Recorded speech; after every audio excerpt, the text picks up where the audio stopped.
Olá a todos, sejam bem-vindos a mais um episódio do GeoWebcast, diretamente aqui dos estúdios do Guarulhos Web. Hoje a gente tem a honra de receber um dos pais dos bebês reborn aqui no Brasil, Hollenberg Araújo. Seja bem-vindo, cara. Obrigado, é um prazer estar aqui com vocês.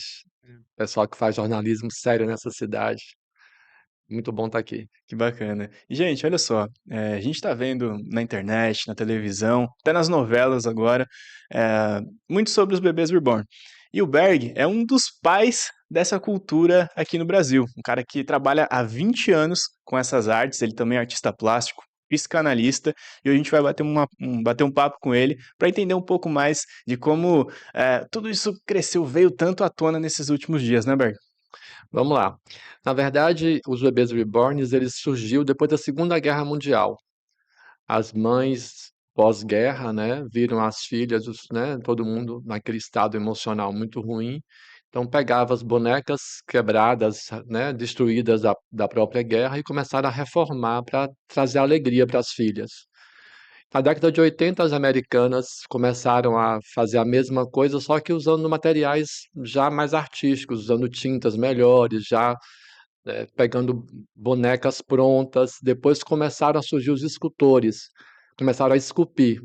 E daí a arte foi ganhando força, né? Foram tentando fazer o mais próximo do real possível. Aí tem impressora 3D que já faz uma impressão de um bebê real, então você já tem hoje no Brasil temos pessoas que esculpem à mão os bebês de forma maravilhosa.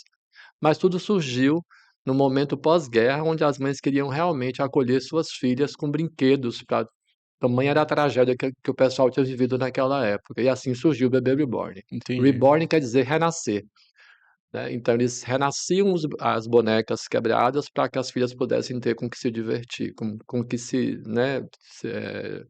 distrair. Nossa, que interessante, não fazia ideia disso. E como que você se interessou por isso? Eu tinha uma tia, minha tia Maria, minha tia tinha 94 anos na época e ela perdeu um filho. E daí ela ficou muito mal. E eu fui numa feira Arte Mundi e tinha arte do mundo inteiro. Aí lá eu vi o bebê reborn pela primeira vez, muito real. E eu falei: "Eu quero fazer isso". Aí fiz um curso nos Estados Unidos e fiz mais uns 3 ou 4 cursos aqui no Brasil com artistas que hoje são tão renomadas que já estão fora do país, levando essa arte para fora. Aí eu fiz esse curso, porque a minha intenção era reproduzir, era fazer por aproximação o meu primo, que tinha falecido, para presentear a minha tia. Mas na verdade eu queria presentear a minha tia com um bebê qualquer, só para ter uma boneca para poder, né, ocupar o tempo dela, aquele momento de luto difícil dela. Só que quando eu fui fazer o bebê, eu me inspirei.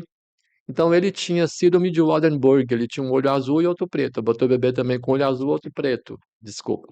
E aí eu fiz o bebê bem parecido. E Uhum. aí levei de presente para ela. Quando ela pegou o bebê no colo, ela fez Paulinho. Botou o nome do filho dela que tinha falecido, que era meu primo.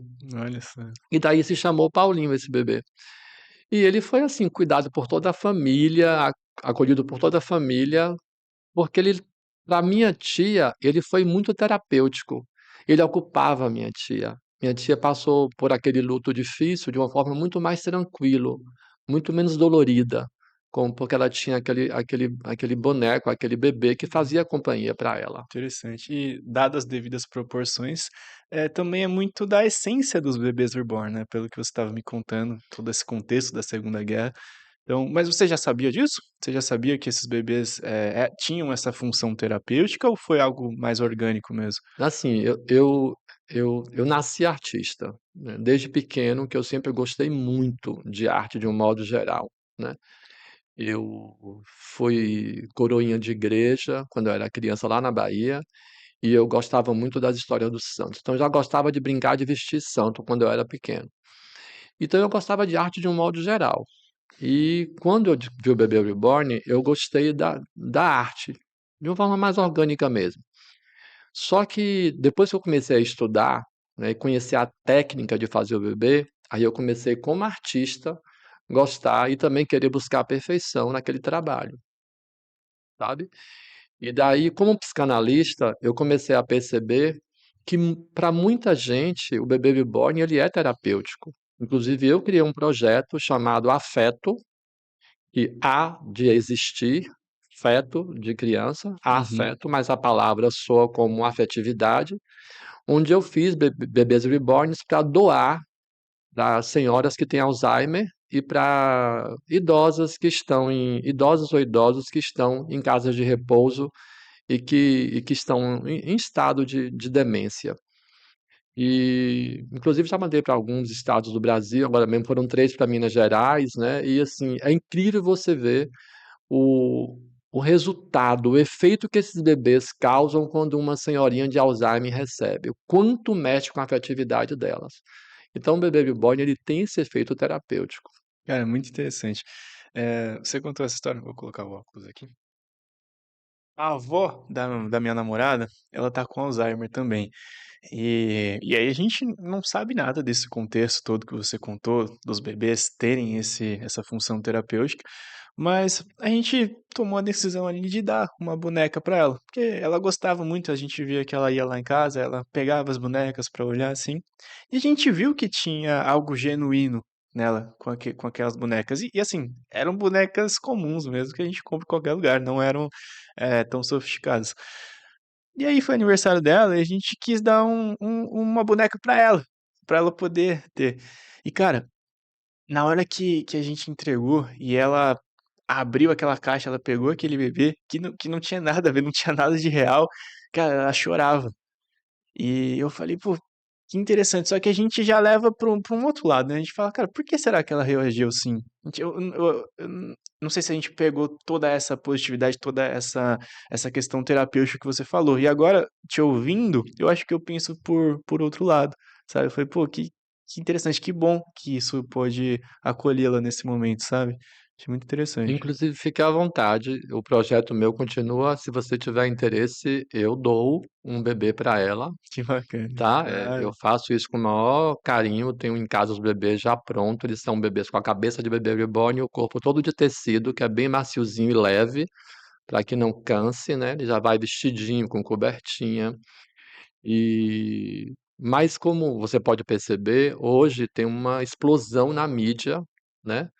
De uma crítica aos bebês reborns, né? Existe muita gente hoje ganhando seguidores, ganhando engajamento com fake news, uhum, né? Falando que quem curte bebê reborn, quem coleciona são pessoas que são doentes, sim. sabe? Então você vê pessoas falando coisas que não sabem, você vê pessoas com títulos de psicólogos falando coisas, né, como se fossem cientistas e não tem nenhuma comprovação científica. Pegaram uma história de uma pessoa com patologia mental, que foi no médico com um bebê, e o médico atendeu, ela, meu bebê precisa tomar soro, meu bebê não está bem, e o médico acolheu essa pessoa que certamente tem uma patologia mental, né? Ela faria isso com um bebê, com um pedaço de madeira, com um ursinho de pelúcia, com qualquer coisa, já que ela tem uma patologia mental, né? Então, as pessoas pegaram isso e com isso atacaram todas as pessoas que gostam de ter bebê, que colecionam bebê, né, e que marcam encontro com mães de bebê reborn. Então, é como se fosse uma doença, né? A pessoa que curte o bebê, como tem psicólogos dizendo que é porque são pessoas que não têm afetividade por gente de verdade, então não quer contato com um ser vivo, faz um contato com o bebê. Não tem nada de verdade nisso. Eu estou dizendo aqui como psicanalista mesmo, nada de verdade nisso.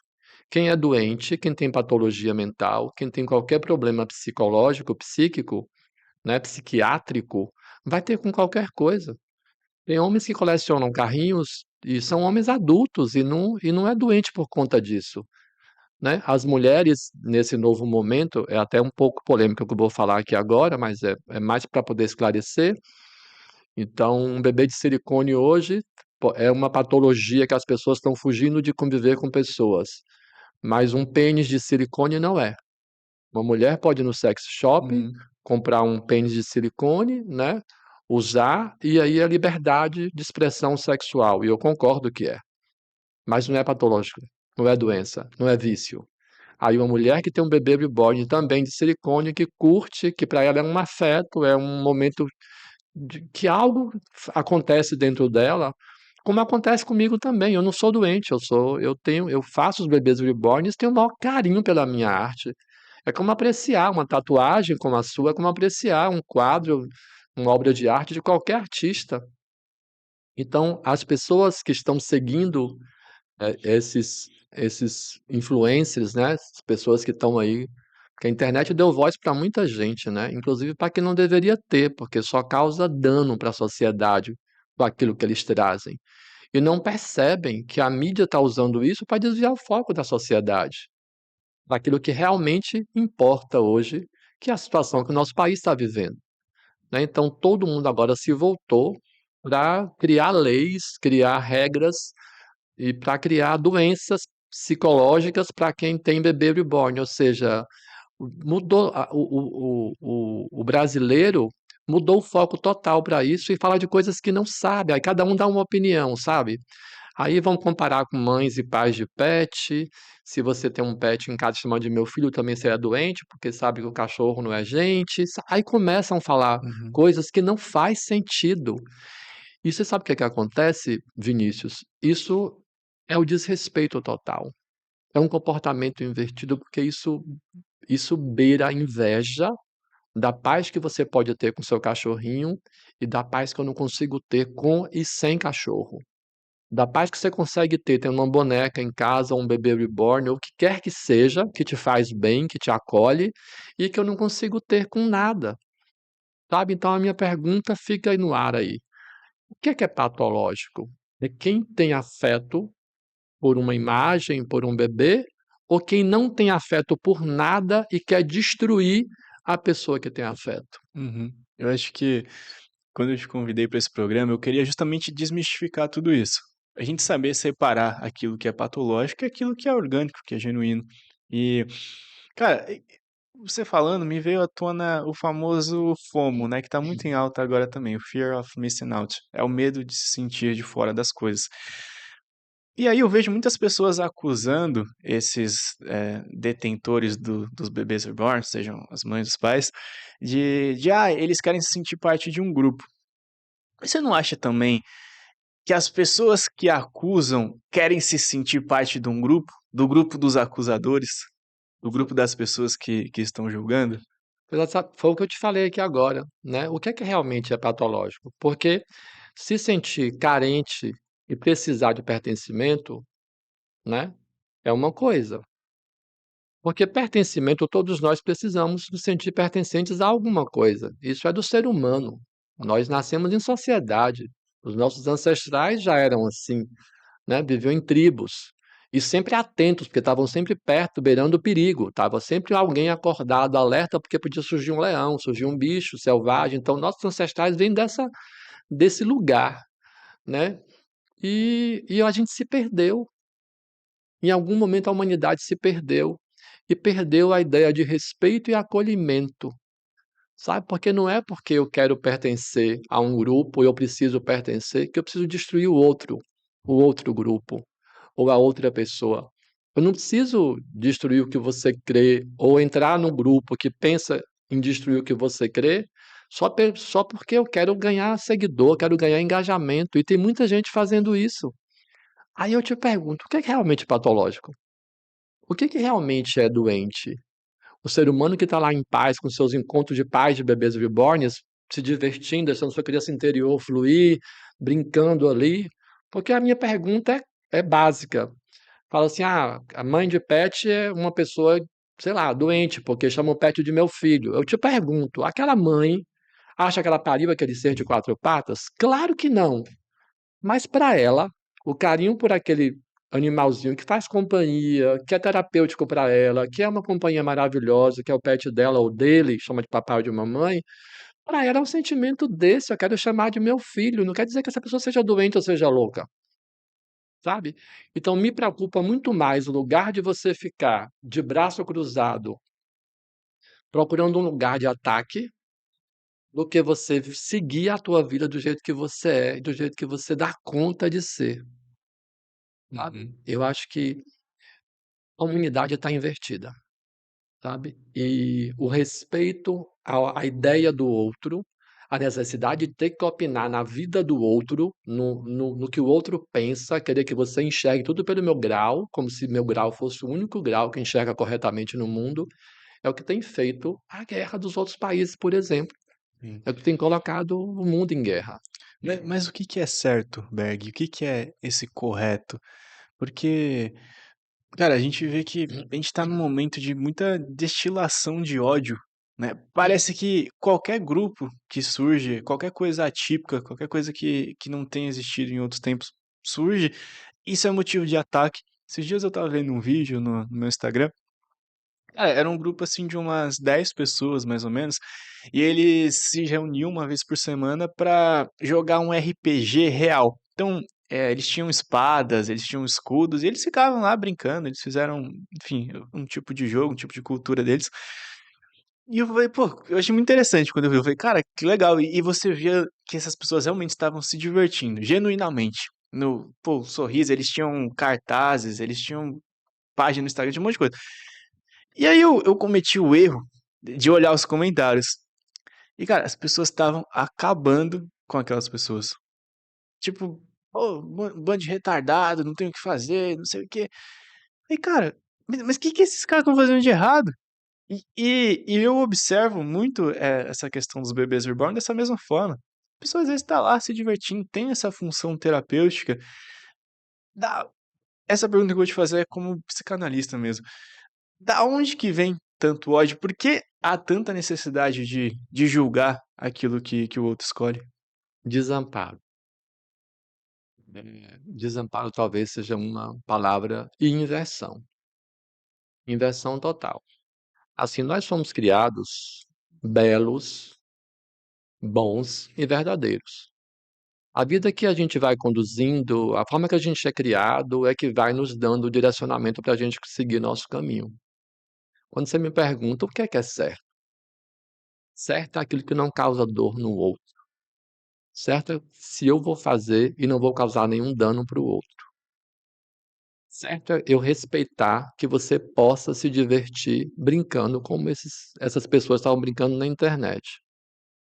Agora você percebe que o olhar de inveja, porque assim, hater está aí para isso. Pode ser que alguém também vá comentar sobre a minha fala aqui agora, me odiando pelo que eu estou falando, sabe? Mas hater, o nome já diz. É um odiador, né? Uma pessoa que só está ali para destilar ódio, não está ali para compartilhar nada de que é bom, sabe? Então, ele tem essa vontade de provocar dor no outro. O prazer dele está em provocar a dor no outro. Isso chama-se perversidade. É um ser humano perverso, sabe? Aí você, bom, tem muitos psicopatas disfarçados nesse meio, tem sociopatas disfarçados nesse meio, e vão sendo nutridos por essas pessoas que também vão ali, né, se ajudando, se sentindo representadas e vão se juntando e fazendo disso uma comunidade. E ganhando likes, ganhando seguidor e monetizando essas pessoas, sabe? Então, não existe certo ou errado, acho que existe resultado. E se a minha ação te causa dor, eu cometi uma falha contigo. Concordo. E, enfim, eu quero contar um pouco da sua história pra gente contextualizar isso. E eu queria que você me falasse o que te fez se interessar pela psicanálise, por toda essa questão, porque eu vejo que você é uma pessoa que sempre teve essa vocação artística, essa vocação de ajudar os outros também. Eu vejo que é algo muito genuíno seu. A psicanálise parte daí também? Parte daí. Na verdade, quando eu me interessei pela psicologia de um modo geral, eu achava que eu ia ser um conselheiro, né? Aí comecei a estudar, aí você vai começando a perceber que não é conselho, né? Que é ajudar o outro a se perceber, a elaborar a dor que é dele, que não é minha, não é pelo meu olhar. Quando você dá um conselho, é pelo seu olhar, né? Existe um pensador que diz o seguinte: ajuda que não é pedida não é ajuda. Você mais atrapalha do que ajuda. Então, se eu vou te ajudar por algo que você não me pediu, eu não estou fazendo por você, estou fazendo por mim. Eu não estou dando conta de te ver passando por aquilo, então eu vou tirar você daquele lugar porque eu não estou dando conta de ver. Quando de repente, para você, seria a maior experiência do mundo em termos de crescimento emocional. É como você pegar uma lagarta que está na metamorfose, se batendo dentro do casulo para virar borboleta, e você dá pena, porque está se batendo demais, você vai lá e abre, rasga a casquinha. A borboleta morre, porque ela não está pronta para voar. É o movimento de se bater que vai secar essas asas e vai dar ela forças para ela poder ganhar o mundo. Então, quando eu impeço você de crescer, mesmo passando por uma dor, eu tô fazendo por mim, para eu não me frustrar, porque eu não tô aguentando te ver assim. Então não é por você, porque se você não pediu, você não está precisando. Observe que Cristo nunca fez nada para ninguém que pedisse para ele. Cristo sempre esperou alguém pedir. Observe. Cristo encontra o cego lá e pergunta: "Que queres que eu faça por ti?" Era óbvio. O cara não enxergava, mas não era óbvio. Porque tem muita gente hoje que está na dor e se sente merecedor dela, sabe? E não, não que ninguém mereça, mas para ela é um processo de crescimento. Então, ou ela vai cuidar disso em terapia, né? Ou ela vai aprender com aquela própria dor. Mas se você tira essa dor dela, você não dá ela a chance de conviver com aquilo que é elaborado nela. Então, Cristo perguntou para o cego: "O que que queres que eu faça?" "Eu quero enxergar." O outro está no tanque de Betesda, ele pergunta: "Você quer ser curado? Mas como que eu vou ser curado, Senhor, se ninguém me leva até o tanque?" Ele repete a pergunta: "Mas você quer ser curado? Mas como se ninguém me deixa passar?" Ele repete a pergunta: "Mas você quer ser curado?" Ou seja, Cristo nunca invadiu o livre-arbítrio de ninguém. O próprio Cristo queria que você também reconhecesse a sua necessidade, se fosse necessário para você. Então, é isso que faz com que eu, enquanto psicanalista, na minha clínica, eu te eu te ajude, pegue na tua mão para a gente atravessar o deserto de mão dadas, sabe? Eu acho que a função do psicanalista é sentir com, né, tá do teu lado. Às vezes eu não vou dar jeito em você, não vou tirar a sua dor, não é nem essa a proposta. A proposta é te ajudar a olhar, te ajudar na caminhada que pode ser difícil para você sozinho. Mas desde que a pessoa queira.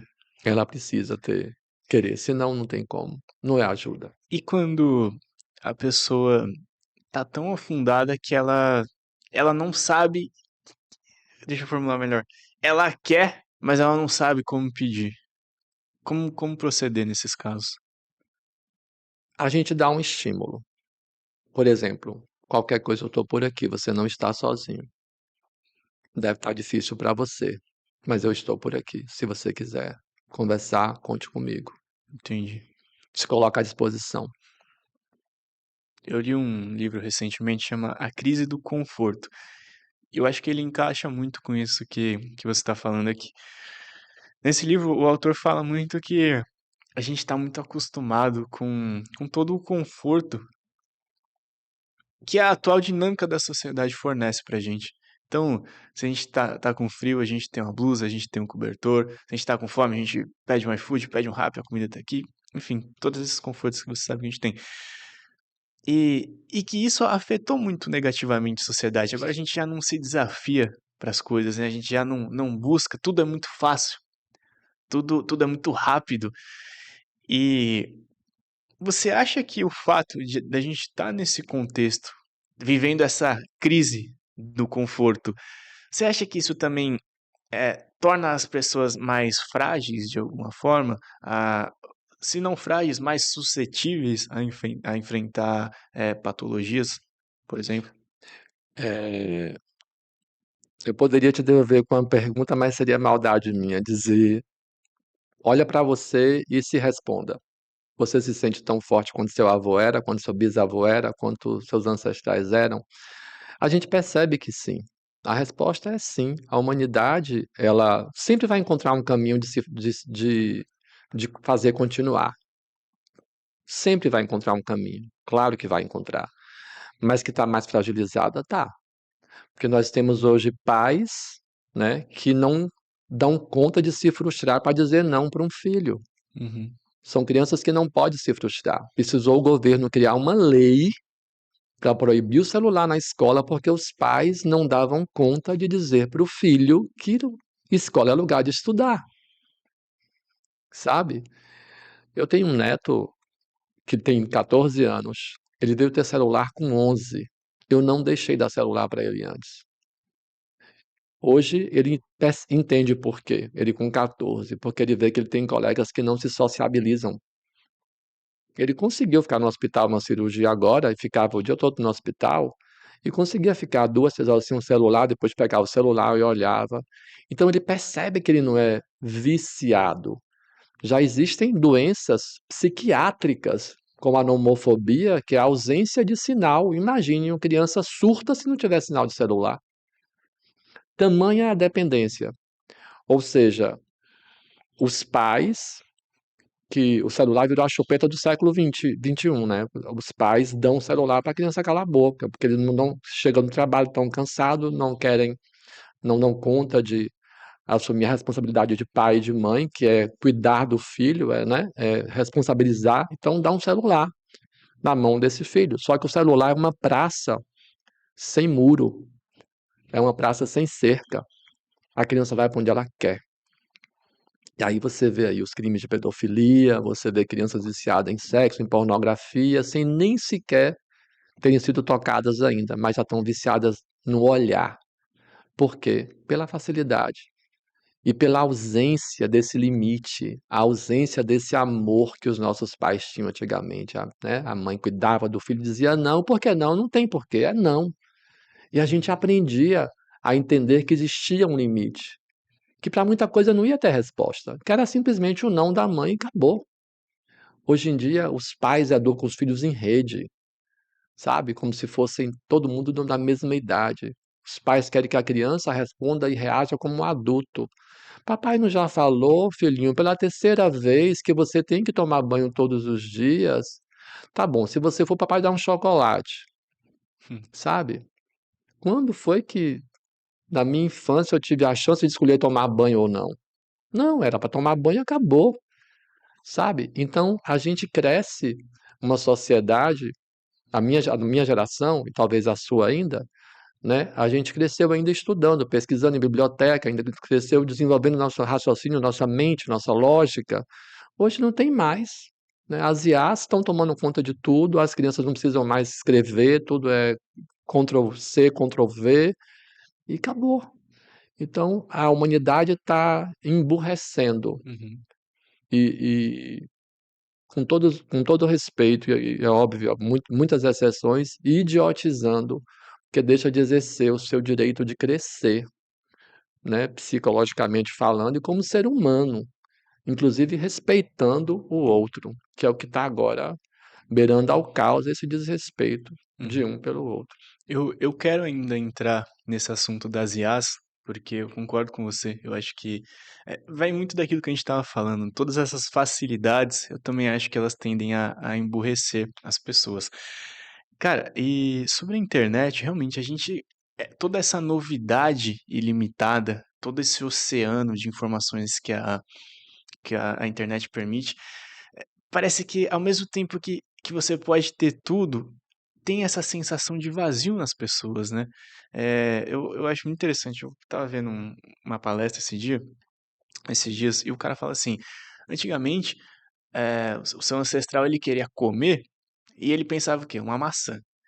E aí, todo o sistema dopaminérgico dele já começava a funcionar para falar: "Pô, eu preciso ir atrás daquela maçã".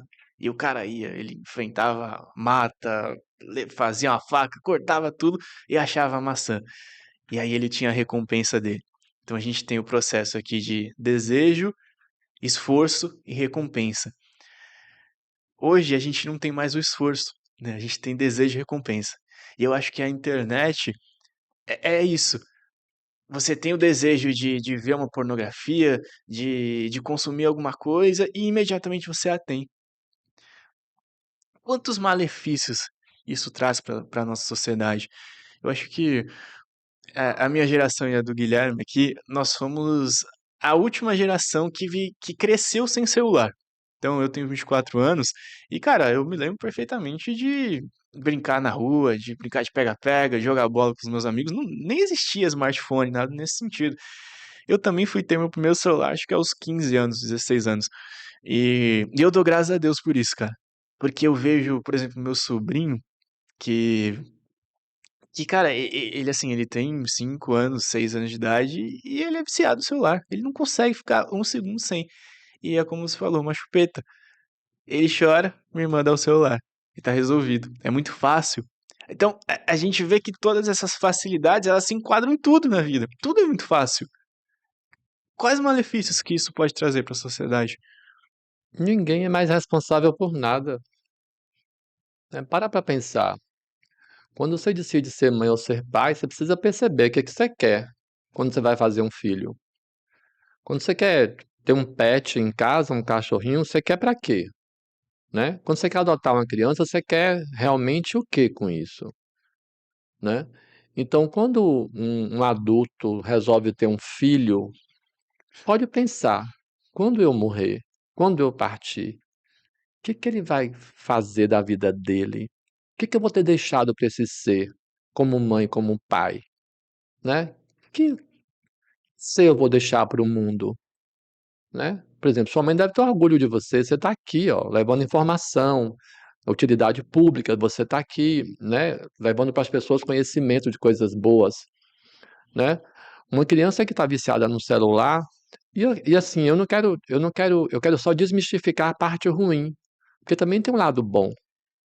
A internet nos trouxe um acesso maravilhoso a coisas que a gente não tinha antes, né? A internet globalizou, você consegue conhecer o mundo todo através da internet hoje. Todavia, você não precisa mais, como você acabou de dizer, se esforçar para adquirir um conhecimento. Então você não conhece, só tem só informação. E o pior é que quando você é informado, você já se sente formado para começar a instruir outras pessoas. Hoje tem cursos de psicanálise, de tudo, né? Em 3 meses. Reiki, o famoso coaching, né? Um fim de semana você sai de lá coaching pronto para ajudar pessoas a formatar sua vida. Então, deixou de ser conhecimento para ser informação. E quanto mais informação você tem, menos conhecimento você adquire, porque vira o que você acabou de dizer, é um passar de dedos para ver o que mais me agrada. E nada agradou, passou, vou para o próximo. E a vida passa a ser assim. Você passa a ter uma vida que você não consegue mais ouvir um áudio no 1.0, é um e-mail ou dois, porque você não tem mais tempo para ouvir. Só que na vida real, eu vou falar nesse tom que eu falo com você, no 1.0. Então você vai ficar impaciente de ouvir pessoas, por quê? Porque você acostumou com a máquina que você pode alterar para 2.0 para a pessoa falar mais rápido, para Uhum. você poder ganhar seu tempo, sabe? Então você começa a conviver com a máquina e desaprender a conviver com o ser humano, que vai ser normal, que não vai ser uma máquina. Você vê o nome funcionário, quer dizer, tem que funcionar. Já fizeram a gente de máquina lá atrás, para a gente ter que funcionar, para ter que dar lucro para o patrão e tudo mais. E hoje nós estamos sendo substituídos pela máquina e nós estamos fazendo isso. Nós estamos fazendo isso, né? Usando a máquina para nos atender à velocidade do que a gente quer e não consegue mais conviver com a velocidade do outro, do meio ambiente, do que está fora disso, sabe? Então, eu acho que a humanidade vai precisar fazer um retrocesso. Não retroceder no sentido de voltar atrás, mas de repensar conceitos que a gente perdeu. Entendo. Cara, é verdade. Eu, olha só, quando você falava isso, eu fiquei pensando em algumas coisas. E por mais que a minha geração, assim, dos 24 anos, 25 anos, não tenha crescido com o celular, naturalmente a gente é muito afetado, assim como a sua também. Todo mundo que tá nesse contexto vai ser afetado, né? Assim, acredito. E, cara, às vezes eu me pego em situações, por exemplo, sei lá, antes eu queria assistir um filme. eu ia lá na locadora quando eu era criança, né, assim, eu pegava o filme e assistia. Hoje, eu entro na Netflix e eu fico pelo menos 1 hora pra eu escolher alguma coisa. E é tanta coisa, e aí eu coloco e falo: "Pô, será que aquele outro não é melhor?" Aí eu assisto 2 minutos, eu e minha namorada, a gente é assim, a gente assiste 2 minutos e a gente vai pra outro. Aí: "Pô, mas será que aquele outro não é melhor?" Aí acaba, passa o tempo de um filme e a gente não escolheu ainda. E eu tô numa fase que eu tô tentando me livrar dessas porcarias, sabe? Eu tô tentando me forçar a ter uma vida mais natural, mais plena, mais calma. E porque eu também estava assim, cara. E eu me vi dentro dessa matrix de ouvir áudio em 2.0, de querer fazer tudo, de ligar um filme, ao mesmo tempo tá no celular, tá com o meu computador aqui trabalhando e vendo o filme, e tem que fazer tudo ao mesmo tempo. E aí, eu tô super estimulado. E eu acho que muita gente tá.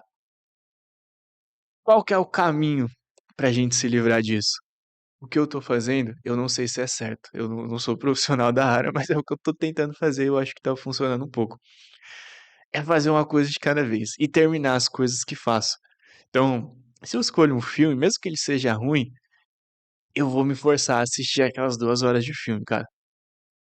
E eu acho que eu preciso disso, sabe? Eu preciso disso pelo menos até voltar a ter o controle de mim. Ter um uma forma de falar agora que tá muito em alta nos Estados Unidos, que é o brain rot, que é literalmente o seu cérebro tá frito. Fritou o cérebro. Você acha que a gente tá nisso? Como se libertar disso?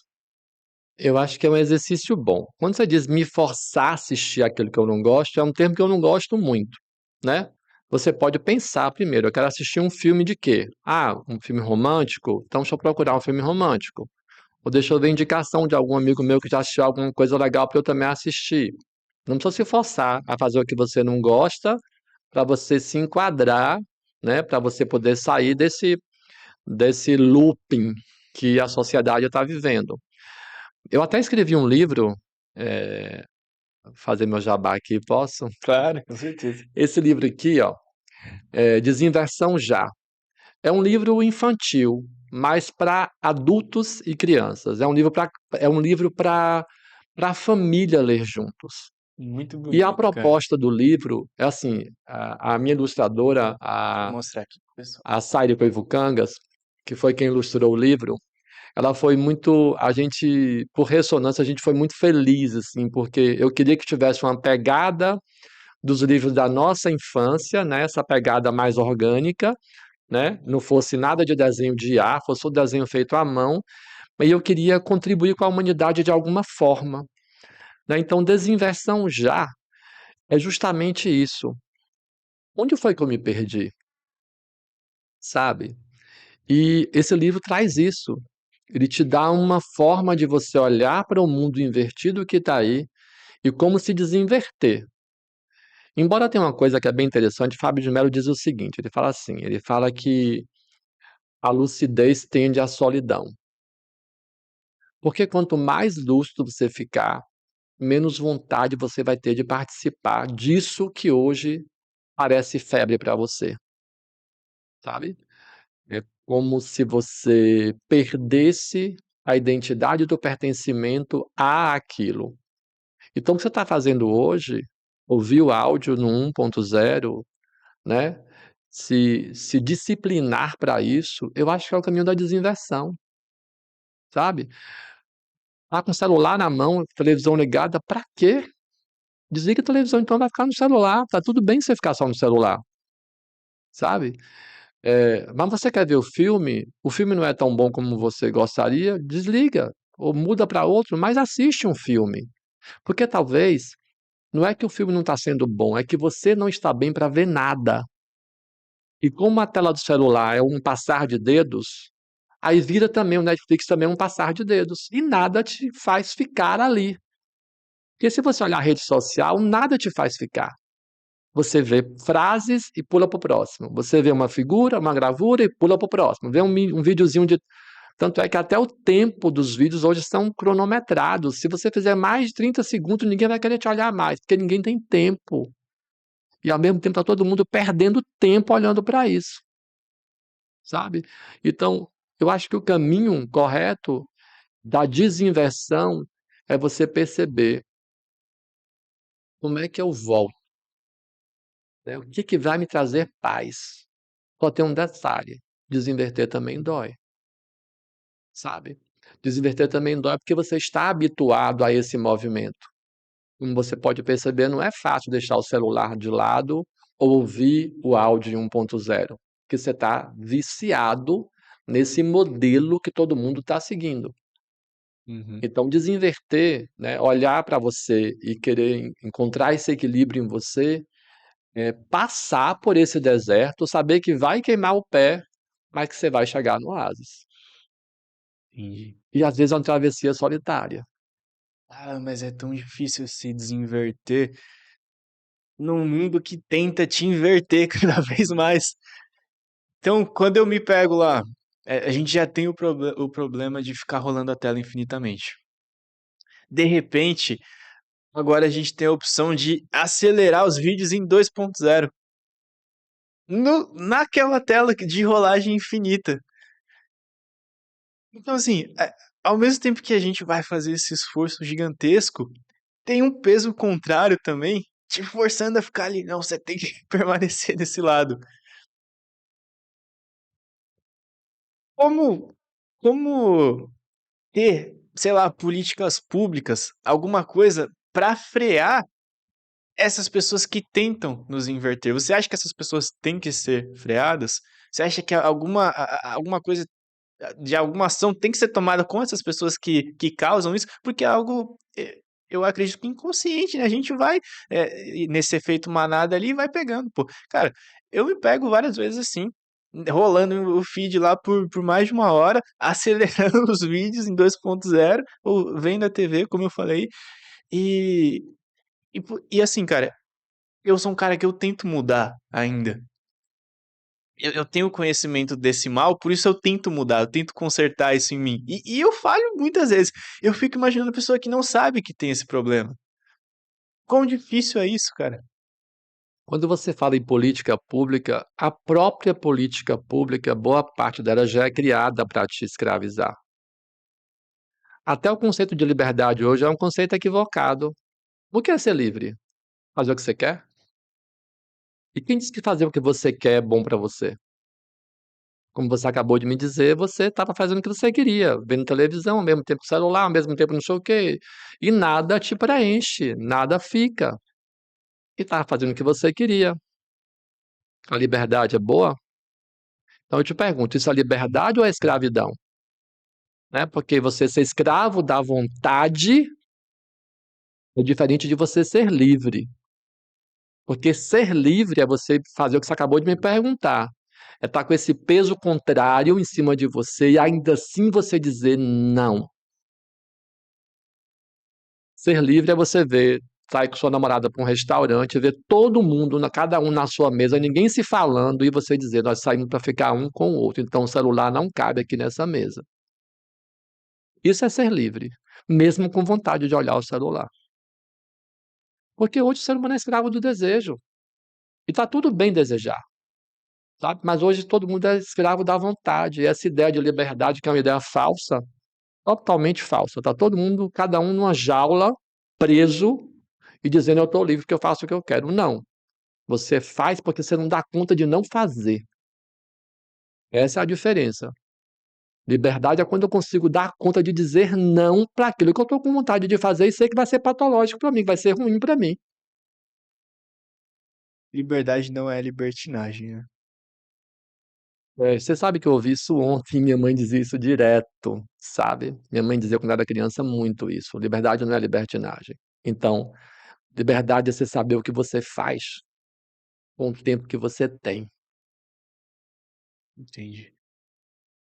Você falou sobre aprender a dizer não.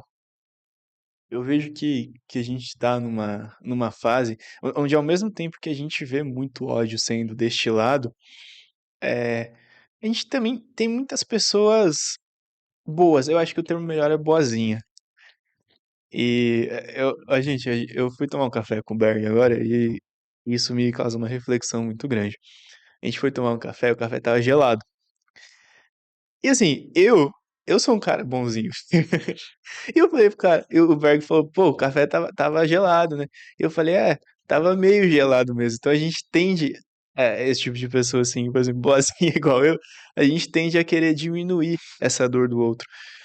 Mas como você estava falando, às vezes a pessoa precisa passar por essa dor, né? Pra ela conseguir melhorar. Por exemplo, acho que nessa questão do café mesmo, pô, a partir do momento que você fala que o café tá gelado, a pessoa consegue corrigir isso pro próximo não tomar um café gelado, né? Como aprender a dizer não? Na verdade, eu não sei se o exercício é aprender a dizer não ou a dizer sim para você. Né? Porque quando você diz não, ou quando você diz sim para os outros, para poder deixar a paz reinar, eu vou dizer sim para não ter confusão, para não ter conflito. Você está dizendo não para você. Porque a paz vai estar no ambiente, mas dentro de você vai estar um turbilhão. Então não é dizer não, é dizer sim para você. É isso que é amor próprio, que as pessoas às vezes confundem com egoísmo. Se eu não me amar, quem vai me amar? Tem muito dito aí que você acaba não aprendendo, porque você não trabalha na essência disso, sabe? Então, dizer não para o outro é se respeitar, não é? Porque parece que você está sendo um cara do mal. Olha como a pergunta já vem. Como é que eu aprendo a dizer não? Não, como é que eu aprendo a dizer sim para mim? E dizer sim para mim, às vezes, vai contrariar o outro. Mas o que que o outro quer? Algo que faça bem para ele também.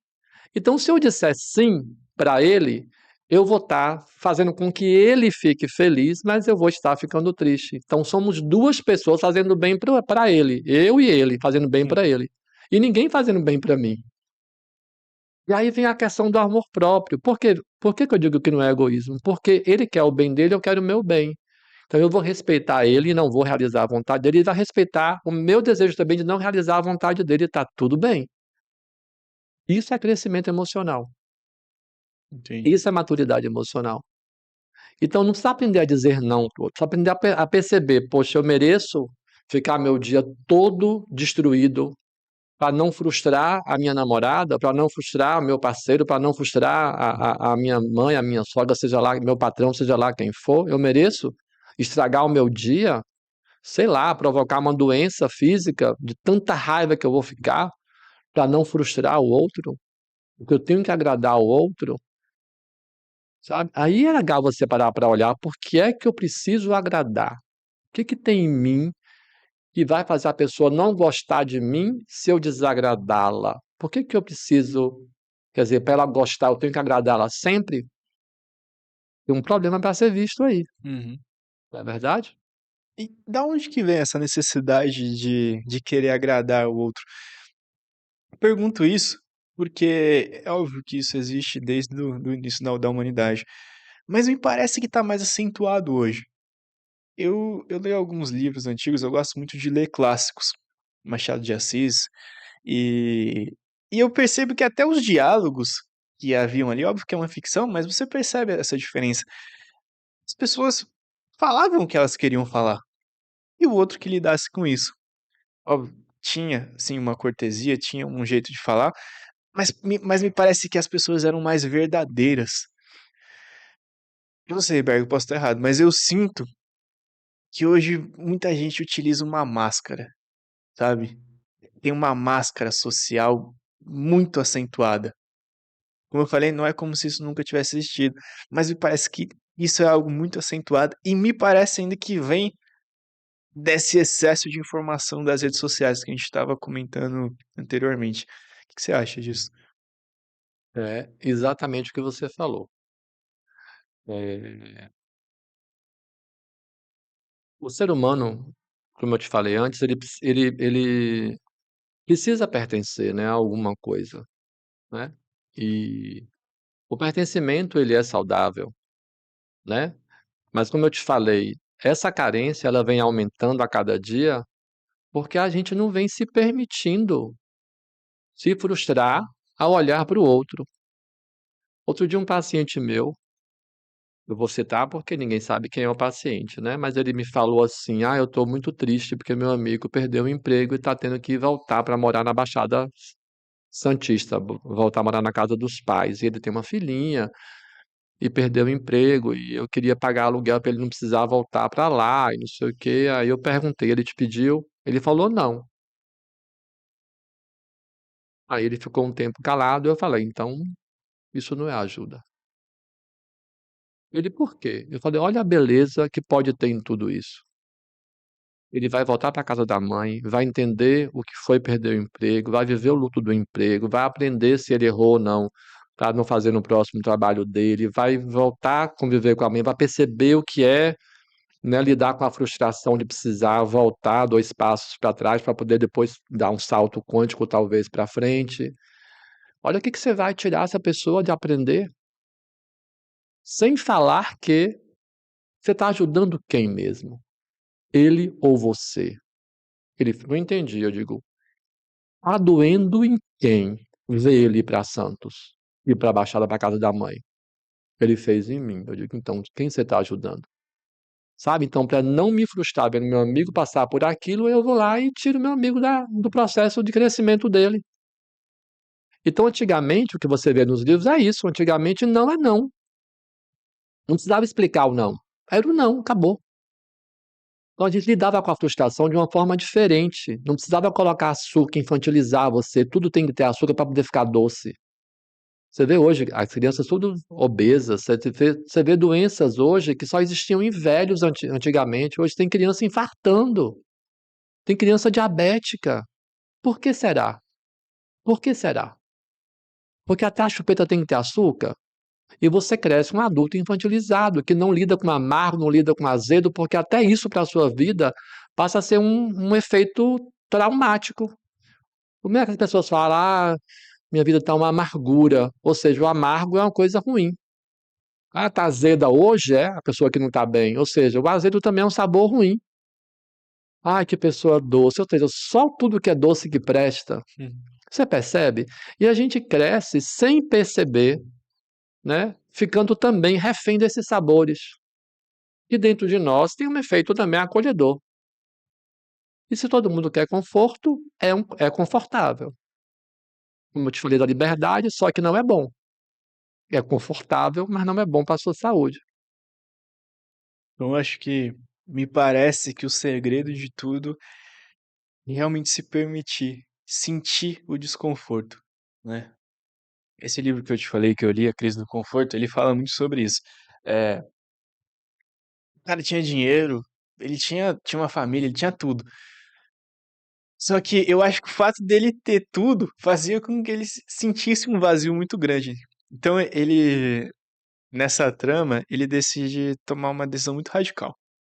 Ele vai pro lugar mais extremo do mundo, o lugar mais gelado do mundo, sem muito equipamento, sem nada, só roupa de frio, alguns alimentos, e ele decide que ele vai caçar o animal mais difícil do mundo de ser caçado. Porque ele fala assim, cara, eu preciso fazer alguma coisa muito difícil pra eu tentar voltar a essa órbita. É mais ou menos dadas as devidas proporções, aquilo que eu tava te falando. Pô, eu tô tentando me forçar a ver o filme. E ele é a mesma coisa, ele vai lá e ele fala, ele fica naquele frio, naquele gelado, com fome, com tudo, até ele conseguir caçar aquele animal.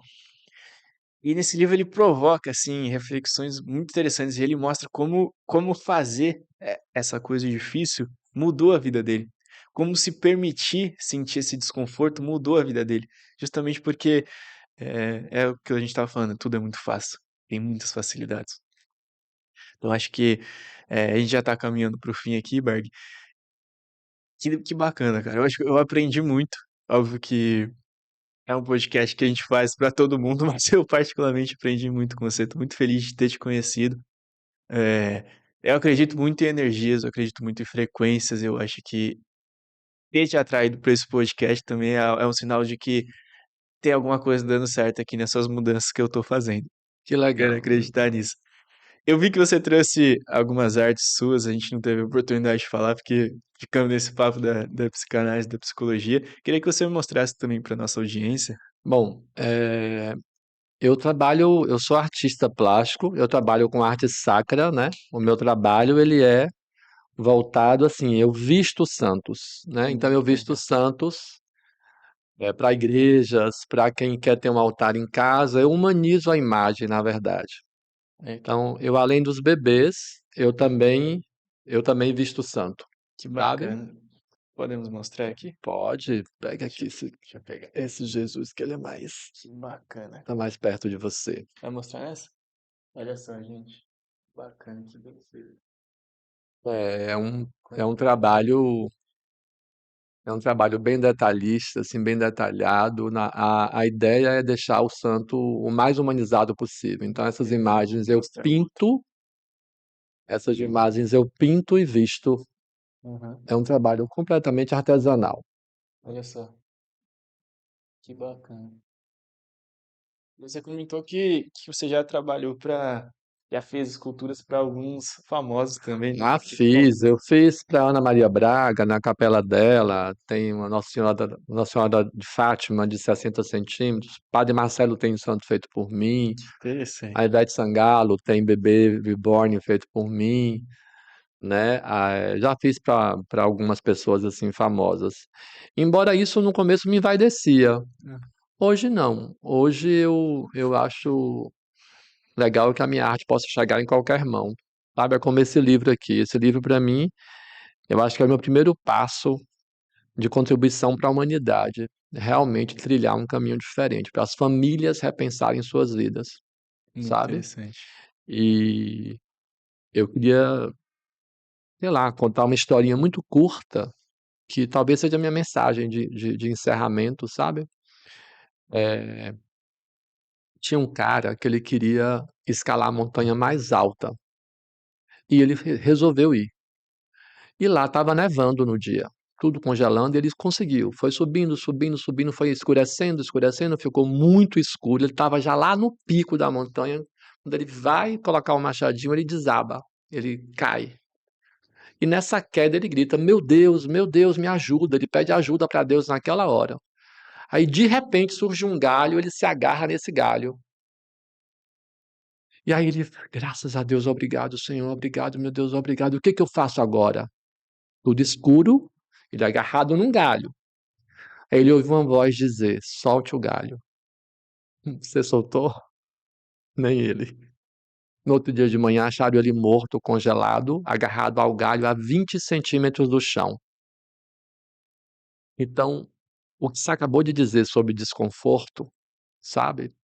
Passar pelo desconforto, eu digo aqui para os seus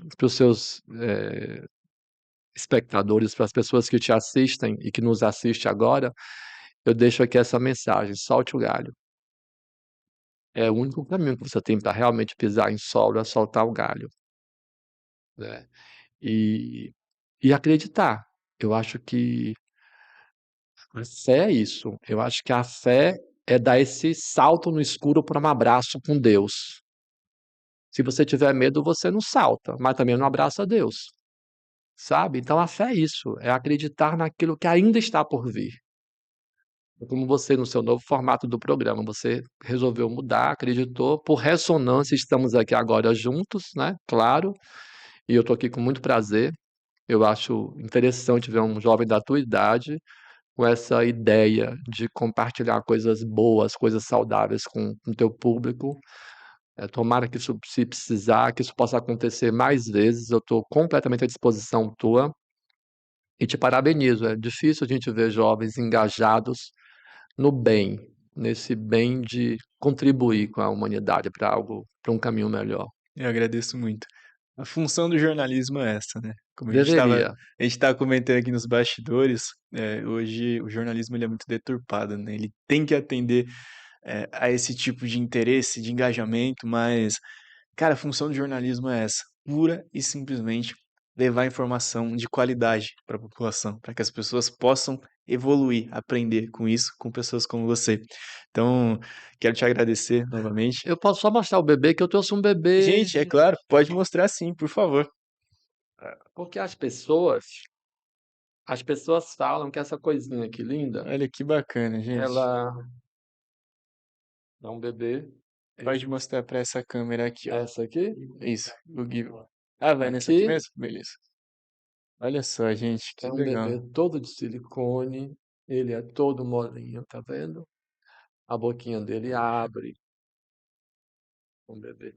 É um bebê de Olha verdade, um só. bebê real, assim, muito realista. Então, Eu, uma obra de arte dessa não merece julgamento, né?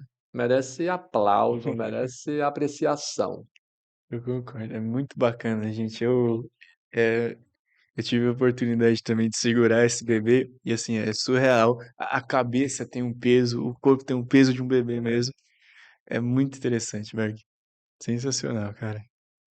Essa aí é uma encomenda, né, que você estava É, comentando. tô terminando de fazer o implante do cabelo para entregar. Aham. Gente, o cabelo é colocado fio a fio. É, o trabalho, a delicadeza disso é surreal. Então, realmente, eu acho que é algo que a gente tem que aprender a ver com esse olhar terapêutico que a gente comentou aqui, não com um olhar de julgamento, cara, mas como um olhar artístico mesmo, como deve ser. E é arte. É É arte. totalmente arte. Quando a gente faz um bebê desse, a nossa intenção é que quem receba uma obra de arte o mais bem feita possível, o mais próximo do real possível. Porque nós somos só co-criadores, né? Nada que você faz é teu. Não existe um criador que te deu todo esse talento, né?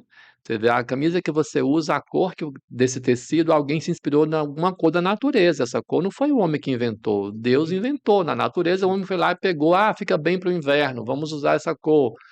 E tudo que é feito é baseado na criação do que o próprio Criador fez, né? Então nós só co-criamos. Toda arte ela é uma co-criação, né? Então por isso que existe o divino na arte, porque tem uma frase de uma música do Vinícius de Moraes, que ele diz assim: Meu coração, não sei porquê, bate feliz quando te vê.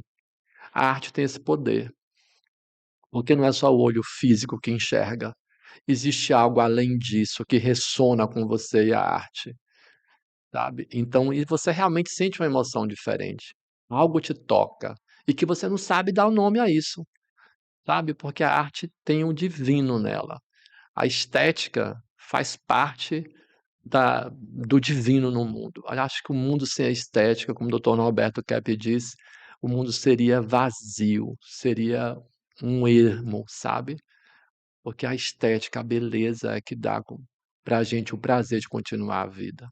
Isso é verdade. E a gente tem que se permitir cada vez mais para conseguir enxergar esse tipo de coisa, né? Conseguir, eu não sei se a palavra é conseguir, sabe? Eu acho que se você não abrir os olhos para um olhar mais trilógico, você não aguenta a Entendi. beleza. A beleza pesa. Como leve também. É muito leve. Que interessante. Bom, eu quero terminar o programa assim, dessa forma, com essa leveza. Obrigado, Berg, por E topar participar aqui do Webcast. Foi uma honra pra gente te receber aqui nos estúdios. E quer deixar algum recado final para nossa audiência? O espaço é seu. quem tiver a fim de me conhecer como psicanalista, eles devem colocar, eu acho que vai ficar aqui no rodapé, meu Instagram, minha rede social. Eu atendo como psicanalista online. Quem também tiver interesse nas minhas obras de arte, tem também meu Instagram. Você pode me seguir pelo Instagram, Berg Araújo Oficial. Lá tem todas as minhas artes, tudo que eu faço. E estou disponível aí para ajudar você a ter um olhar melhor para a sua vida, a te ajudar a estimular a elaborar as suas dores, como profissional, é claro, né? E como artista, é isso que vocês viram aqui. Eu só agradecimento. Agradeço novamente, Berg. Quero agradecer você também que ficou até o final. E até a próxima.